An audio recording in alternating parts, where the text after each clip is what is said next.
Supreme court से बड़ी खबर, इलेक्टोरल बॉन्ड को अवैध करार दे दिया गया और सीधे सीधे कह दिया गया कि ये सूचना के अधिकार कानून का हनन है और हर नागरिक इस लोकतंत्र में अपनी अहमियत रखता है। और जिस तरह से इलेक्टोरल बॉन्ड को लागू किया गया था, ये पूरी व्यवस्था कहीं ना कहीं इसमें बहुत सारी खामियां सीधे तौर पर सुप्रीम कोर्ट को नजर आई। 3 दिन तक संवैधानिक बेंच गठित करके सुनवाई की गई और आखिरकार ये फैसला दिया गया कि इलेक्टोरल बॉन्ड की व्यवस्था रद्द की जाए और सूचना के अधिकार कानून के तहत ये आम जनता को जानने का हक है कि आज तक किस पार्टी को किसने कितना चंदा दिया, ताकि ये लोगों को साफ हो सके कि जो राजनीतिक पार्टियों को फंडिंग होती है वो कहाँ से हो रही है, किस स्तर पर हो रही है। और इस फैसले का निश्चित तौर पर आगामी लोकसभा चुनाव में एक बड़ा असर देखने को मिलेगा। इस पूरे मामले को हम विस्तार से समझेंगे। हमारे साथ मुख्य याचिकाकर्ता कांग्रेस नेता जे.आर. ठाकुर हैं, जिनको हमने पूरे मामले में सुनवाई के दौरान देखा, उनसे बात की, लेकिन आज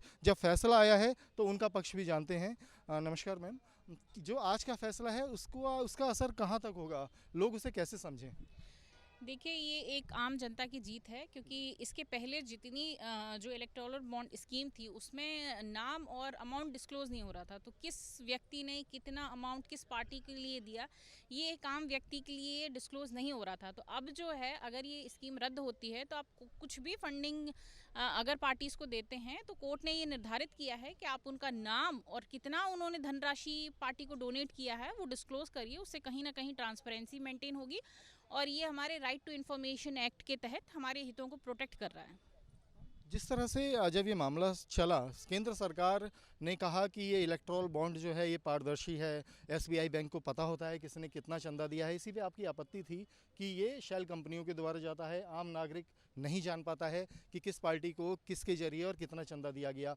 क्या खोट थी, क्या खामियां थी जिसकी वजह से आप लोग सुप्रीम कोर्ट पहुंचे थे? देखिए, पहली बात तो वोटर को पता नहीं चल रहा था। जो भी सरकार स्कीम लाती है वो उसमें वोटर अफेक्ट होता है। जब वो वोट देता है तो वो एक उम्मीद करता है कि जब पार्टीज स्कीम बनाए तो उसके हित में हो।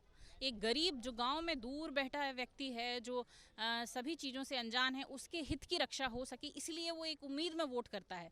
लेकिन जब इस तरीके की स्कीम पावर में आई और एक्टिव हुई, तब बड़ी बड़ी कंपनीज़ हैं, जो कॉरपोरेट हैं, शेल कंपनीज़ हैं, उनके थ्रू फंडिंग हो रही है। तो जब स्कीम बनेगी पार्लियामेंट में या विधानसभा में, तो निश्चित रूप से एक उनको फेवर करने के लिए बनेगी कि किस कंपनी को कहाँ लैंड प्रोवाइड किया जाए, ना कि एक ग्रामीण व्यक्ति के हितों की रक्षा होगी कि उसकी जीवन कैसे बेहतर बनाया जा सके।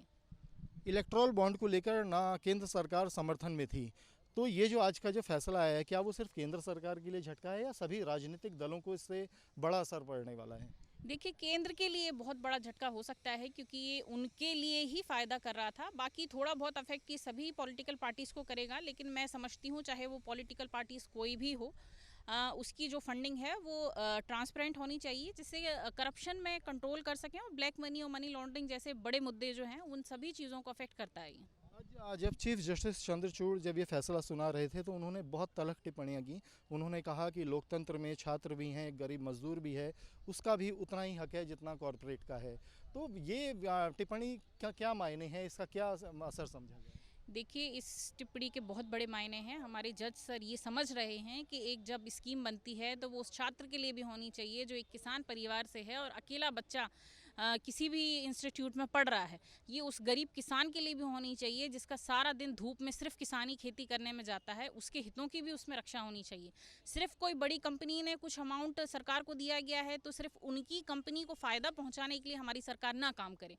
तो ये बहुत बड़ा और अहम मुद्दा है जो कोर्ट ने इस मुद्दे को समझा है और उसके अनुसार ही फैसला सुनाया है। क्या कि ऐसी डायरेक्शन भी दी गई है कि चुनाव आयोग वो सारा चंदे की जो सूची है, आज तक जो चंदा दिया गया उसको सार्वजनिक करे, और ये व्यवस्था कब तक रद्द कर दी जाएगी, नई व्यवस्था कैसे आएगी, ताकि लोग समझ सकें कि जो चुनाव में जो पारदर्शिता की उम्मीद करता है एक आम आदमी, वो कब तक उसे पूरी होती नजर आएगी? देखिए, कोर्ट ने 3 हफ्तों का समय दिया है, तो मुझे लगता है कि तब तक ये सारी चीज़ें फॉर्म में आ जाएंगी और प्रीवियस जो भी चंदा दिया गया है उसके नाम और अमाउंट डिस्क्लोज करने के लिए कहा गया है, और जो अभी जो कैश नहीं हुआ है उसको रद्द करने के लिए आदेश दिए गए हैं। जी हाँ मैम, क्या इसका आगामी चुनावों पर असर देखने को मिलेगा अगर ये सूची सार्वजनिक हो जाती है, किस कॉरपोरेट से, किस शेल कंपनी से, किस पार्टी को कितना चंदा मिला? निश्चित रूप से ये एक बहुत बड़ा इम्पैक्ट डालेगी, क्योंकि जितनी भी पार्टीज़ ने या शेल कंपनीज़ में इनको फेवर किया है, तो बाद में जब स्कीम बनी है, जब सरकार ने काम किया है, तो उनको कितना फेवर पहुंचाया गया है, ये एक उजागर होने से एक जो है सत्ताधारी पार्टी के लिए निश्चित रूप से एक बहुत बड़ा झटका लगने वाला है और आम आदमी के सामने कुछ सच्चाइयाँ आएंगी कि किस तरीके से पार्टीज काम कर रही हैं। और इलेक्ट्रॉल बॉन्ड के सपोर्ट में कुछ कानूनों में संशोधन भी किए गए, इनकम टैक्स में भी संशोधन किया गया, उस सबको भी रद्द करार दे दिया गया। निश्चित रूप से। शुक्रिया हमसे बात करने के लिए। मुख्य याचिकाकर्ता हैं जया ठाकुर, इनसे हमने समझने की कोशिश की कि ये किस मकसद से सुप्रीम कोर्ट पहुँचे, सुप्रीम कोर्ट में क्या क्या दलीलें दी गईं, और आज जब सुप्रीम कोर्ट की 5 जजों की बेंच का फैसला आया तो सीधे सीधे इस पूरी व्यवस्था को संवैधानिक तौर पर गलत करार दिया गया कि ये संविधान संगत नहीं है।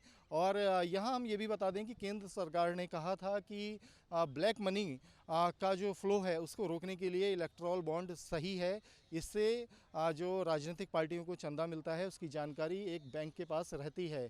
लेकिन वहीं जो याचिकाकर्ता थे उनका कहना था कि सिर्फ एक बैंक के पास जानकारी होती है, अगर कोई आरटीआई लगाता है तो उसको इस बारे में जानकारी नहीं मिल सकती। गोपनीयता के नाम पर लोगों के अधिकारों का हनन किया जा रहा है।